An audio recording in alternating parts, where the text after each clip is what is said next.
স্বামীর ইন্তেকালের মাত্র 2 মাস পর একজন নারী আবার বিয়ে করেন। আমরা কি জানি যে হাজবেন্ড যদি মারা যান অন্তত 4 মাস 10 দিন ইদ্যত পালন করতে হয়, এরপর উনি বিয়ে করেন বা যা করার করবেন। এবং এটাও আমাদের দেশে দেখা যায় না যে স্বামী মারা গেছেন 4 মাস পর বিয়ে, কিন্তু একজন স্বামী মারা যাওয়ার মাত্র 2 মাস পর একজন নারী বিয়ে করেন এবং এইটা দেখে সবাই অবাক হন। আমরাও সাধারণত অবাক হওয়ার মতোই। তো ওই নারীর নাম ছিল সুবাইয়া বিনতে হারিস রাদিয়াল্লাহু আনহা। উনি ছিলেন রাসূলুল্লাহ সাল্লাল্লাহু আলাইহি ওয়াসাল্লামের একজন সাহাবী।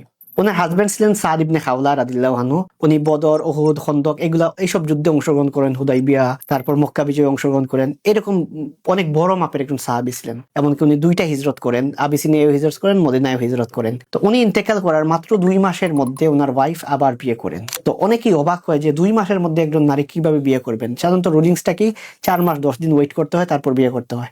কিন্তু এইখানে উনি একটা এক্সেপশনাল কারণ ছিল। প্রথমত হলো গিয়ে উনি তখন প্রেগনেন্ট ছিলেন। ওনার হাজবেন্ড যখন ইন্তেকাল করেন তখন উনি একদম প্রেগনেন্সি একদম শেষ স্টেজে ছিলেন এবং ওনার হাজবেন্ডের ইন্তেকালের কয়েকদিনের পর উনি সন্তান প্রসব করেন।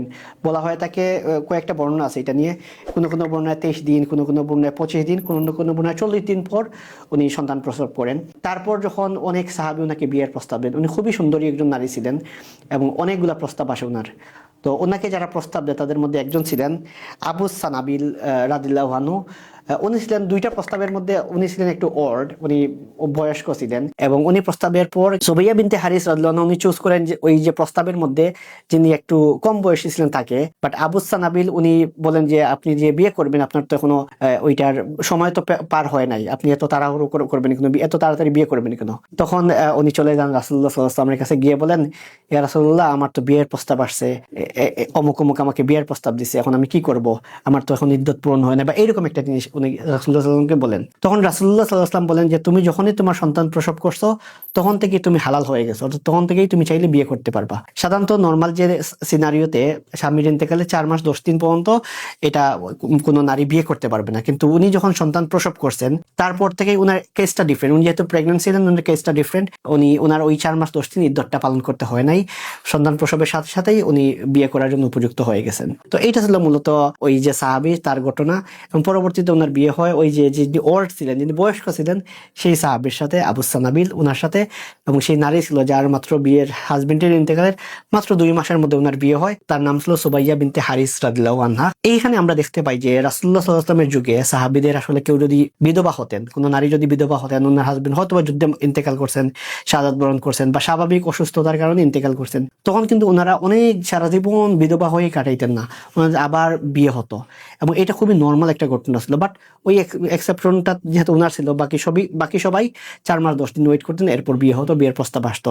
দেখা যেত যে মানুষ ওয়েট করতো যে ওনার কবে 4 মাস 10 দিন হবে, 4 মাস 10 দিন হওয়ার পর প্রস্তাব দেওয়া হতো। কেউই কিন্তু বিধবা সারা জীবন থাকতো না, খুবই রেয়ার, খুবই হাতে গোনা হয়তো কয়েকজন সাহাবী পাওয়া যাবে। বাকি ম্যাক্সিমাম ফিমেল কম্পানিয়ন সবার কিন্তু হাজবেন্ড ইন্তেকাল করলে বা ওনাদের তালাক প্রাপ্ত হতেন, ওনাদের বিয়ে হতো। কিন্তু আমাদের সমাজে কি দেখি, হাজবেন্ড যদি ইন্তেকাল করে দেখা যায় ওই নারী হতো বা তার বয়স মাত্র 25 বছর বা তার বয়স মাত্র 30 বছর, 18 বছর, এই বয়সে ওনার হাজবেন্ড ইন্তেকাল করছে।